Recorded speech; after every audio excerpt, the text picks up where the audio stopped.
पश्चिम बंगाल की ममता बनर्जी सरकार को एक बड़ा झटका लगा है। पंचायत चुनाव में केंद्रीय बलों की तैनाती के संबंध में कोलकाता हाई कोर्ट के आदेश को जो चुनौती सुप्रीम कोर्ट में दी गई थी, वहां से ममता सरकार को बड़ा झटका लगा है, क्योंकि सुप्रीम कोर्ट ने याचिका को खारिज कर दिया है। शीर्ष अदालत ने राज्य चुनाव आयोग की याचिका खारिज करते हुए हाई कोर्ट के आदेश पर हस्तक्षेप से इंकार कर दिया है। इसे ममता बनर्जी सरकार के लिए एक बड़े झटके के रूप में देखा जा रहा है, क्योंकि सरकार और चुनाव आयोग की मंशा थी कि केंद्रीय बल पंचायत चुनाव के दौरान ना रहे। गौरतलब है कि पंचायत चुनाव के ठीक पहले कोलकाता हाई कोर्ट ने सभी जिलों में केंद्रीय बलों की तैनाती का आदेश सुना दिया था। इसके खिलाफ राज्य सरकार और चुनाव आयोग सुप्रीम कोर्ट पहुंचे थे, जहां से याचिका खारिज हो गई। सुनवाई के दौरान शीर्ष कोर्ट ने टिप्पणी करते हुए कहा कि हाई कोर्ट ने सोचा होगा कि अन्य पड़ोसी राज्यों से बल मंगाने के बजाय केंद्रीय सुरक्षा बलों को तैनात करना बेहतर होगा। साथ ही इसका खर्च केंद्र सरकार द्वारा वहन किया जाएगा। शीर्ष कोर्ट ने यह भी कहा कि चुनाव कराना हिंसा का लाइसेंस नहीं हो सकता। चुनाव संपूर्ण और शांतिपूर्वक कराना राज्य चुनाव आयोग का कर्तव्य है। सुप्रीम कोर्ट में जस्टिस पी.वी. नागरत्ना और जस्टिस मनोज मिश्र की पीठ ने यह भी कहा कि स्वतंत्र और निष्पक्ष चुनाव कराना राज्य चुनाव आयोग की जिम्मेदारी है। अदालत ने आगे कहा कि फोर्स कहां से आती है, इसका मतलब राज्य चुनाव आयोग से नहीं होना चाहिए। ये उनकी चिंता का विषय नहीं है। फिर याचिका कैसे विचारणीय है, ये भी एक सवाल है। साथ ही पीठ ने यह भी कहा कि हाई कोर्ट का दिया गया निर्देश ये तय करेगा कि स्वतंत्र और निष्पक्ष चुनाव गैर संवेदनशील क्षेत्रों में भी कराए जाएं।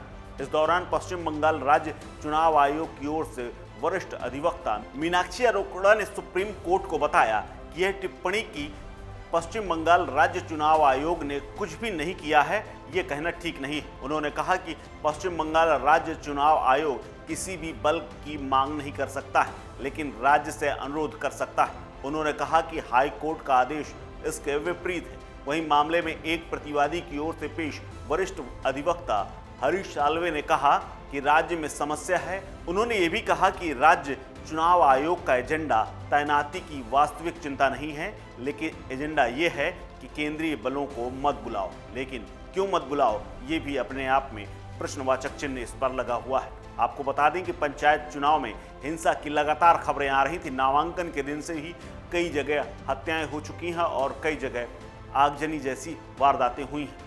ऐसे में कांग्रेस नेता अधीर रंजन चौधरी समेत बीजेपी नेता शुवेंदु अधिकारी ने भी कोलकाता हाईकोर्ट में याचिका दायर कर पंचायत चुनाव के दौरान कानून व्यवस्था बनाए रखने के लिए केंद्रीय बलों की तैनाती और नामांकन की तारीख बढ़ाने की मांग की थी। इस पर हाईकोर्ट ने अपने आदेश में कहा था कि राज्य निर्वाचन आयोग का राज्य पुलिस के साथ ही पैरामिलिट्री फोर्सेस का इस्तेमाल करना चाहिए ताकि चुनाव शांतिपूर्वक हो सके। हालांकि इसका अंतिम फैसला राज्य निर्वाचन आयोग का होगा और राज्य सरकार से परामर्श के बाद ही इस संबंध में फैसला ले सकेंगे। कोर्ट ने यह भी कहा कि राज्य निर्वाचन आयोग सभी संवेदनशील जिलों के लिए केंद्रीय बलों की मांग करेगा और इसका खर्च केंद्र सरकार उठाएगी।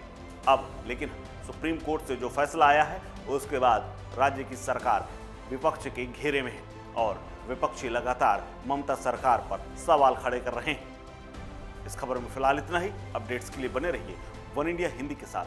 नमस्कार।